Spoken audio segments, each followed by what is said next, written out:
உங்கள்ல நெறைய பேர் பார்த்தீங்கன்னா, ஐடி ஜாப்ஸ்க்கு ட்ரை பண்ணிட்டு இருப்பீங்க. அப்போ வந்து ப்ராடக்ட் பேஸ்ட் கம்பெனிஸ்ல என்ன மாரி ரோல்ஸ் அதிகமா ஹையர் பண்றாங்க? சர்விஸ் பேஸ்ட் கம்பெனிஸ்ல என்ன மாரி ரோல் ஹையர் பண்றாங்கன்னு நெறைய பேருக்கு தெரியாம இருக்கும். இப்போ பார்த்தீங்கன்னா, ப்ராடக்ட் பேஸ்ட் கம்பெனில product managers, product analyst, product owners இவங்கலாம் அதிகமா ஹையர் பண்ணுவாங்க. இதுவே வந்து சர்விஸ் பேஸ்ட் கம்பெனி எடுத்துக்கிட்டீங்க அப்படின்னா, ப்ராஜெக்ட் மேனேஜர்ஸ், பிசினஸ் அனலிஸ்ட் இந்த மாரி ரோல்ஸ் தான் அதிகமா ஹையர் பண்ணுவாங்க. இந்த 2 கம்பெனிக்கு என்ன வித்தியாசம்? லைக் ப்ராடக்ட் பேஸுக்கும், சர்விஸ் பேஸ்க்கும் என்ன வித்தியாசம்? இது 2த்துக்குமே என்ன அட்வான்டேஜஸ் இருக்கு? டிஸ்அட்வான்டேஜஸ் இருக்கு?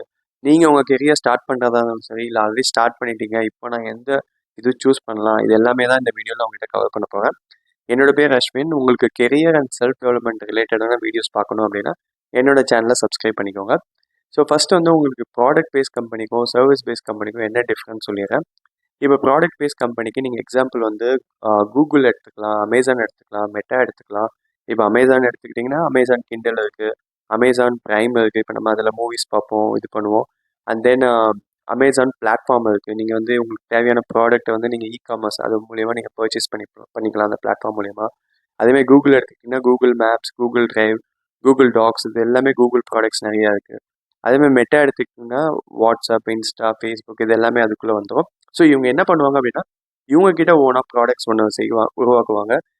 ஆல்ரெடி இருக்கிற ப்ராடக்ட்டையும் வந்து எப்படிலாம் என்ஹான்ஸ் பண்ணலாம், எப்படிலாம் மார்க்கெட்டில் வந்து இன்னும் அதுக்கு டிமாண்ட் கிரியேட் பண்ணலாம் அப்படின்றத அவங்க பண்ணுவாங்க.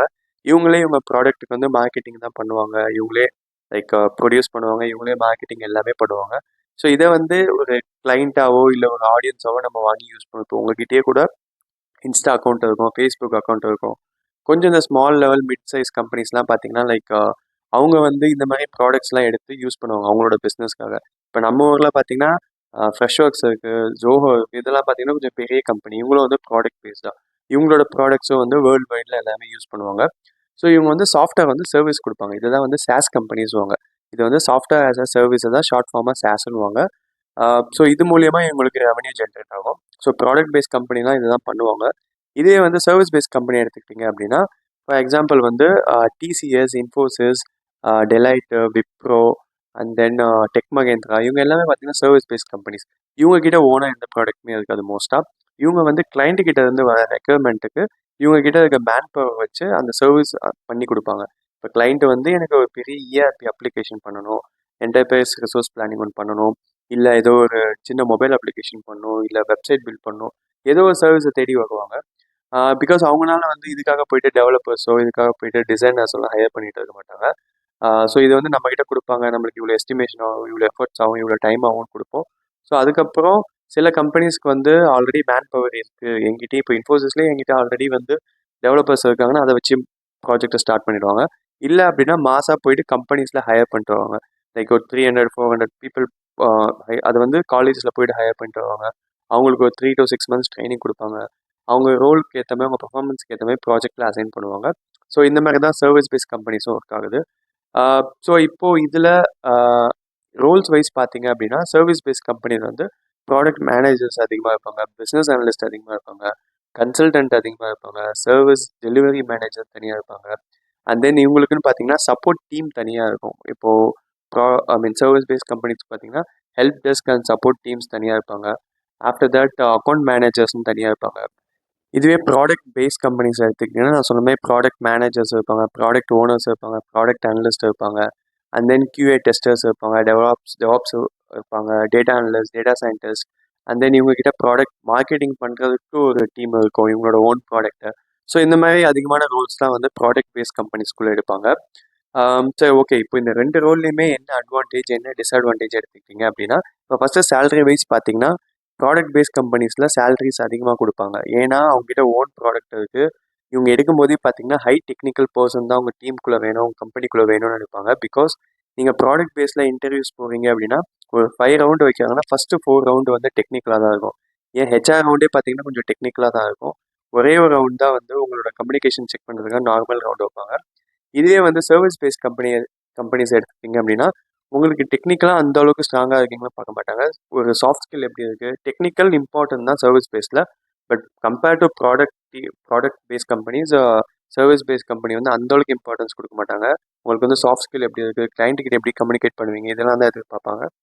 அதே மாதிரி ஒர்க் கல்ச்சர்னு பார்த்தீங்கன்னா ப்ராடக்ட் பேஸ்ட் கம்பெனிஸ் நான் சொல்கிறது வந்து கொஞ்சம் டாப் கம்பெனிஸில் வந்து நல்லா இருக்கும். சர்வீஸ் பேஸ் கம்பெனிஸில் வந்து இருக்கும். பட் ஆனால் ப்ராடக்ட் பேஸ் அந்தளவுக்கு ப்ரிவிலேஜ் கிடைக்குமான்றது எனக்கு தெரியல. அதே நீங்கள் product base companies, normal companies join பண்ணிங்கன்னா கூட கிட்டத்தட்ட சர்வீஸ் பேஸ் கம்பெனிஸ் மாதிரி தான் இருக்கும். பெரிய டிஃப்ரெண்ட்லாம் எதுவும் இருக்காது. ஆனால் நீங்கள் நல்லா கற்றுக்கணும்னு பார்த்தீங்கன்னா ப்ராடக்ட் பேஸ் கம்பெனியை விட சர்வீஸ் பேஸ் கம்பெனி தான் பெஸ்ட்டு. பிகாஸ் நான் வந்து டெக்னிக்கலாக மட்டும் சொல்லலை. ஆஃபீஸ் பாலிடிக்ஸ்னால் என்ன, ஒரு ஸ்டேக் ஹோல்டர் எப்படி ஹேண்டில் பண்ணுறது, கம்யூனிகேஷன் எப்படி இம்ப்ரூவ் பண்ணுறது, இதெல்லாம் வந்து நீங்கள் மல்டிபிள் கிளைண்ட்ஸ் ஹேண்டில் பண்ண. பிகாஸ் நீங்கள் உங்கள் கிளைண்ட்ஸ்கிட்டையும் ப்ராஜெக்ட் மேனேஜர்ஸ் இல்லை ஒரு டீம் இருக்கும், உங்கள்கிட்டயும் ஒரு டீம் இருக்கும். இங்கே 2 பேருக்கும் நீங்கள் கோஆர்டினேட் பண்ணுறது, அவங்கக்கிட்ட அதிகமாக கனெக்ட் பண்ணுறது, இதெல்லாம் வந்து சர்வீஸ் பேஸ் கம்பெனிஸில் அதிகமாக நடக்கும். ப்ராடக்ட் பேஸ் கம்பெனிஸில் வந்து நீங்கள் இன்டர்னல் டீம் ஹேண்டில் பண்ணுவீங்க. அதை தவிர்த்து எப்பயாவது டெமோ எடுப்பீங்க, அவ்வளோதான். பட் ஆனால் சர்வீஸ் பேஸ் கம்பெனிஸில் வந்து அதிகமாக பீப்புளோட இன்ட்ராக்ட் பண்ணுற மாதிரி இருக்கும். ஆஃப்டர் தட் நான் சொன்ன மாதிரி லேர்னிங்ஸ் வந்து சர்வீஸ் பேஸ் கம்பெனிஸில் நிறையா இருக்கும். ஆனால் என்னன்னா ஹையரார்கி பொசிஷன் வந்து கொஞ்சம் வந்து அதிகமாக இருக்கும் சர்வீஸ் பேஸ்ட் கம்பெனியில். ப்ராடக்ட் பேஸ்ட் கம்பெனிஸில் வந்து சீக்கிரம் ரோல்ஸ் வந்து மூவ் ஆகிற மாதிரி இருக்கும். சர்வீஸ் பேஸ்ட் கம்பெனிஸ் வந்து நிறைய மேனேஜர்ஸ், நிறைய எக்ஸிக்யூட்டிவ்ஸ், நிறைய அசோசியேட்ஸ், நிறைய பேர் அங்கே வச்சுருப்பாங்க. ஸோ இது ஒன்று நான் பார்த்தேன். இதுவே வந்து லே ஆஃப் எடுத்துக்கிட்டிங்க அப்படின்னா 2 இடத்துலையுமே லே ஆஃப் நடக்க தான் செய்யுது. பட் இருந்தாலுமே வந்து சர்வீஸ் பேஸ்ட் கம்பெனிஸில் வந்து உங்களுக்கு கவுண்ட் அதிகமாக இருக்கிற மாதிரி இருக்கும். பிகாஸ் அவங்க ஹையர் பண்ணுறதும் அதிகம். 1000 பேர் ஹையர் பண்ணுறாங்க அப்படின்னா அதில் மேபி 300 பீப்புள் கூட அவங்க ஃபயர் பண்ணலாம். இப்போ கூட ரீசெண்டாக பார்த்தீங்கன்னா இன்ஃபோசிஸில் வந்து அந்த ட்ரைனிங்லேருந்து 300 பேர் அனுப்பிச்சி விட்டாங்க. மேபி ப்ராஜெக்ட் இல்லைன்னு அனுப்பிச்சிருக்கலாம், இல்லை அவங்களுக்கு வந்து பர்ஃபார்மன்ஸ் சரியில்லைன்னு அனுப்பிச்சிருக்கலாம். பட் ஆனால் அது 300 பேருன்றது கொஞ்சம் பெரிய நம்பர் தான். இதுவே ப்ராடக்ட் பேஸ்ட் கம்பெனியில் எடுத்துக்கிட்டிங்கன்னா அவங்க கம்மியாக தான் ஹையர் பண்ணுவாங்க.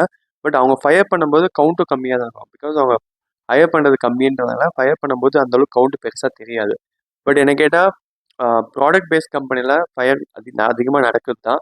பிகாஸ் உங்களோட ப்ராடக்ட் வந்து டவுன்ஃபால் ஆகுது அப்படின்னா ஃபஸ்ட்டு வந்து நீங்கள் ஃபயர் பண்ணுவீங்க. இதுவே சர்வீஸ் பேஸ்ட்னா ஒரு ப்ராஜெக்ட் போகுது அப்படின்னா கிட்டத்தட்ட ஒரு ஆரஞ்சு அலர்ட், இன்னொரு ப்ராஜெக்ட்டும் போகுது அப்படின்னா அது ஒரு ரெட் அலர்ட் மாதிரி.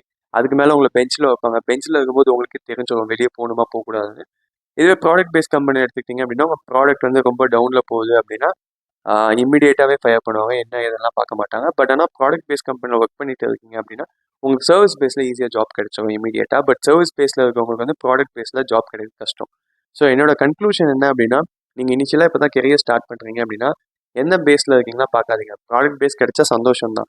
அது கிடைக்கலன்னா சர்வீஸ் பேஸில் கிடைச்ச ஜாப்க்கு போய்கிட்டு இருங்க. பிகாஸ் எக்ஸ்பீரியன்ஸ் கெயின் பண்ணுறது தான் முக்கியம்.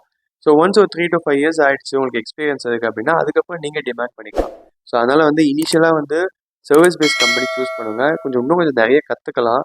ஆஃபீஸ் பாலிடிக்ஸ், பீப்புள் மேனேஜ்மெண்ட் இதெல்லாம் கற்றுக்கிட்டு நீங்கள் ஒரு ப்ராடக்ட் பேஸ் போகிறீங்க அப்படின்னா இன்னும் நிறையா க்ரோ ஆகலாம். ஸ்ட்ரைட்டாக ப்ராடக்ட் கம்பெனி போகிறவங்களுக்கு சர்வீஸ் பேஸ்ட் கம்பெனியோட அருமை தெரியாது. ஸோ ஆல்ரெடி இருந்துட்டு வந்தவங்களுக்கு தெரியும் என்னென்னு. ஸோ இதுதான் இந்த வீடியோவில் நான் உங்கள்கிட்ட ஷேர் பண்ணணும்னு நினச்சேன். இந்த வீடியோவில் நான் எதாவது மிஸ் பண்ணியிருந்தாலும் இல்லை உங்களுக்கு ஏதாவது வீடியோ ஸ்பெசிஃபிக்காக டாபிக் பேசணுன்னாலும் நீங்கள் என்கிட்ட கமெண்ட் செக்ஷனில் சொல்லுங்கள். மறுபடியும் நல்ல வீடியோவில் வந்து உங்களை பார்க்குறேன். தேங்க்யூ.